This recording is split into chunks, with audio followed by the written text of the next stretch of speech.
जय श्री कृष्णा, राधे राधे। कैसे हैं आप सभी? स्वागत है आपका मेरे चैनल पर। एक गृहिणी के रूप में हमारे हाथों में पूरे परिवार की सुख शांति होती है। आज के व्लॉग में मैं आपको बताऊंगी कि कैसे हम रोज़मर्रा के छोटे छोटे पूजा नियमों से अपने घर को खुशियों और सकारात्मक ऊर्जा से भर सकते हैं। तो वीडियो को अंत तक जरूर देखिएगा। ठीक है। सुबह स्नान के बाद सबसे पहले सूर्य देव को जल चढ़ाए। इसके बाद मुख्य द्वार पर थोड़ा सा पानी छिड़कें। इससे लक्ष्मी जी प्रसन्न होती है। पहली रोटी बनाने से पहले गैस चूल्हे को प्रणाम करें। याद रहे, पहली रोटी हमेशा गाय माता की निकालनी चाहिए। मेरे घर में हमेशा रोटी गाय की निकलती है और एक रोटी देवताओं के नाम की हम छत पे डालते हैं। तो आप भी ऐसा करिए। अग्नि देव के लिए निकाल सकते हो आप चाहो तो, जिसके घर में गाय नहीं होती। इससे घर में कभी अन्न की कमी नहीं होती है ना। क्योंकि मेरे घर में तो भाई परमानेंट गाय है, तो हम तो पहली रोटी गाय को दे देते हैं। और उससे क्या होता है कि भाई अच्छा बताते हैं, सभी बताते हैं गाय के लिए रोटी निकालनी चाहिए, गौ सेवा करनी चाहिए। और देवताओं के नाम की हम छत पे डाल देते हैं, तो कौवे वगैरह जो भी पक्षी आते हैं वो उसको खा लेते हैं। पहली रोटी बनाना और उस पर थोड़ा सा घी मतलब लगा के गुड़ के साथ, मीठे के साथ हमेशा रोटी देनी चाहिए हमें गाय को। और मैंने आपको व्लॉग में दिखाया भी है कि मैं सुबह सबसे पहले किसी भी टाइम रोटी बने, अगर हमारे सुबह नाश्ता नहीं बन रहा है, दोपहर में खाना बन रहा है, तो भी मेरे घर में पहली रोटी गाय की निकलती है, जिस पे थोड़ा सा घी लगा के गुड़ या शक्कर रख के या चीनी रख के गाय को दी जाती है। और मैं क्या करती हूँ कि भाई मैं ना सबसे पहले स्नान करती हूँ। वैसे हमें सभी को सबसे पहले स्नान करना चाहिए और स्नान करने के बाद ही अपने किचन में या अपने कहीं पे मंदिर वगैरह में जाना चाहिए। तो मेरे घर का रूल है। रूल क्या है, मैंने खुद का बना रखा है। मेरे घर में और तो कोई नहीं सुबह नहाता है। मैं सबसे पहले स्नान करती हूँ। और जब मैं नहीं नहाती ना, चाहे कितना भी लेट हो रही होती हूँ, तो मेरा किचन में जाने को मन ही नहीं करता है। ये मैंने अपनी हैबिट में डाल लिया है और मुझे ये सब करना बहुत अच्छा लगता है, बहुत ज़्यादा। और उसके बाद ही मैं अपने माधव को उठाती हूँ, उसके बाद अपनी पूजा पाठ करती हूँ। ऐसा नहीं है कि मैं पहले पूजा पाठ में ही करती हूँ, बाकी काम छोड़ देती हूँ। अगर मुझे लगता है बच्चों का टिफ़िन जाना है, घर से कोई भी बाहर जा रहा है, तो पहले मैं किचन समेटती हूँ, उसके बाद ही मैं अपने माधव का पूजा पाठ का काम करती हूँ। वैसे जितनी सुबह पूजा हो जाए उससे अच्छा कुछ भी नहीं है। इससे अच्छी तो बात ही नहीं है। सुबह की पूजा में मन भी काफ़ी लगता है, क्योंकि जब तक कोई नहीं उठता ना, आप आराम से पूजा कर पाते हो। जैसे कि मैंने अपने ब्लॉग में आपको ये चीज़ें पहले भी बता रखी है, लेकिन फिर भी मैं आपको बता रही हूँ।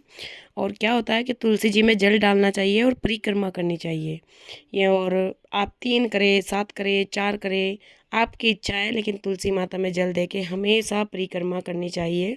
तुलसी का पौधा घर का सुरक्षा कवच होता है। हर किसी के घर में तुलसी होनी चाहिए। जब सुबह हम जल चढ़ाएं ना, तो शाम को घी का दिया जलाएं, ज़रूर जलाना चाहिए। देखिए, सुबह का आप दीपक जलाए तुलसी जी पे या नहीं, लेकिन शाम का दीपक ज़रूर जलाना चाहिए। तुलसी की मिट्टी को कभी सूखने ना दे, उसमें हमेशा जल दे। और ऐसे ही मेरे घर के काम होते हैं और यही मेरा छोटा सा नियम होता है पूजा करने का। मैं ये नहीं कहती हूँ कि मैं सर्वगुण संपन्न हूँ, हर काम मैं बिल्कुल परफेक्ट करती हूँ। नहीं भाई, देखो मैं भी इंसान हूँ, मुझसे भी गलतियाँ होती हैं और मुझसे भी लोगों को शिकायत हो सकती है। बाहर वालों को तो छोड़ो, अपने घर वालों को भी शिकायत हो जाती है खुद से भी। और बिल्कुल हो सकती है, क्योंकि मैं इंसान हूँ और इंसान से गलती होना स्वाभाविक है। तो इसके साथ ही मेरा काम स्टार्ट रहता है। आप प्लीज़ कमेंट में ज़रूर बताइएगा आप अपनी पूजा छोटे छोटे नियम कैसे करते हैं। लेकिन मुझे लगता है ये बहुत छोटा सा नियम है, ये हम में से हर सभी को करना चाहिए। घर में रोटी हर किसी के बनती है, आप कुत्ते की निकाले, गाय की निकाले, छत पे डाले, लेकिन एक रोटी ज़रूर निकालनी चाहिए। ऐसा नहीं है कि मैं गाँव में रहती हूँ तो मैं गाय को दे सकती हूँ। भाई हम शहर में रहते हैं, हम कहाँ पे दें?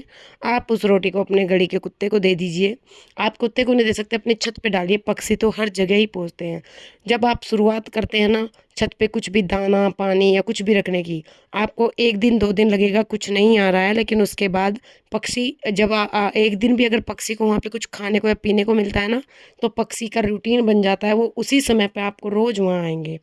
तो ये छोटे छोटे नियम हमारे जीवन में अगर खुशियाँ ला सकते हैं, सकारात्मक ऊर्जा ला सकते हैं, तो हमें क्या दिक्कत है? हम पूरा दिन तो गृहिणी हैं, घर में काम करती हैं, हम किचन पूरा दिन संभालती हैं, तो क्या एक रोटी एक्स्ट्रा नहीं बना सकती हैं?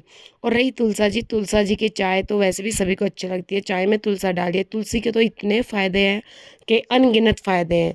तो एक दीपक जलाए, उसकी मिट्टी कभी सूखने ना दे, उसमें जल दे। ये छोटे छोटे से नियम आपके घर में खुशियों को भर देंगे। और इसके साथ ही मेरी पूजा पाठ खत्म होके मेरे काम शुरू हो गए थे। तो भाई मुझे, आपको पता ही है, मैं बेडशीट जल्दी जल्दी चेंज करती हूँ, तो मैंने इस बेडशीट को भी कर दिया है ठीक।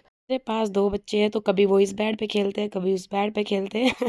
पूरा दिन मैं एक तरफ का सही करके जाती हूँ, तो सोफ़ा अस्त-व्यस्त मिलता है, जब उसको सही करती हूँ, तो दूसरे कमरे का बेड मिलता है। लेकिन बच्चों का घर है, बच्चों से ही खुशियाँ आती है, बच्चों के साथ ऐसा ही रहते हैं। तो देखिए, मैंने बेड को बिल्कुल ठीक किया था, शाम का समय है, ये बच्चे यहाँ पे लेटे थे, तो मैं दोबारा वो दोपहरी में सोते हैं, एसी चलती है, तो ठंड मानते हैं, तो उन्हें कंबल उड़ाए थे। मैंने फिर से इन कंबलों को मैं अच्छे से उठा दूँगी फ़ोल्ड करके। और मुझे लगता है कि जो भी जिस भी बिस्तर पे सोता है, सबसे पहले उठते ही उसे अपना बिस्तर साफ़ करना चाहिए। ये बहुत अच्छी हैबिट होती है, हम में हर किसी में होना चाहिए। हाँ, अगर आपके पास छोटे बच्चे हैं, उस बेड पे ही सो रहे हैं, तब आप नहीं कर सकते हो। लेकिन बड़े हैं, सब उठ गए हैं, तो सबसे पहले अपने बेड को साफ़-सुथरा करके छोड़िए। और देखिए, ये है मेरा दवाई खाना।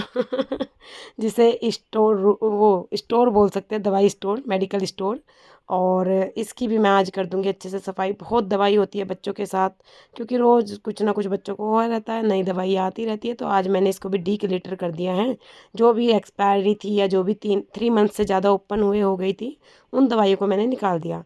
क्योंकि जब आपको 2-3 महीने हो जाते हैं ना, चाहे उसकी एक्सपायरी डेट कितनी भी बची हो, उन दवाइयों को आपको फेंक देना चाहिए, बल्कि बच्चों की। ये बच्चों के लिए बातें बता रही हूँ कि आपने कोई शीशी ओपन करी और 3 महीने हो गए, बच्चे को देने की ज़रूरत नहीं पड़ी, तो उसके बाद आपको नई ही लानी चाहिए। कहते हैं उसकी लाइफ़लाइन कम हो जाती है। और जो उसपे वो देते हैं ना एक्सपायरी डेट, वो दवाई की नहीं देते, उस शीशी की एक्सपायरी डेट देते हैं। तो उसके बाद मेरा वो भी क्लीन हो गया, दूसरे बेड की बेडशीट भी मैंने अच्छे से क्लीन कर दी। और जो कपड़े मैंने फ़ोल्ड किए थे, उनको भी मैं अच्छे से लगा दूँगी। और ऐसे ही मेरा काम चलता रहता है। दूसरे कपड़े वॉश हो रहे हैं, तो उनको भी मैंने फ़ोल्ड कर दिया था। और अब मैं इनको भी दोबारा रूम में ले आई। मैं इनको भी अलमीरा में लगा दूँगी। अगर आपको व्लॉग में कुछ भी अच्छा लगे तो प्लीज़ कमेंट करके बताएँ। मिलते हैं नेक्स्ट व्लॉग में। राधे राधे।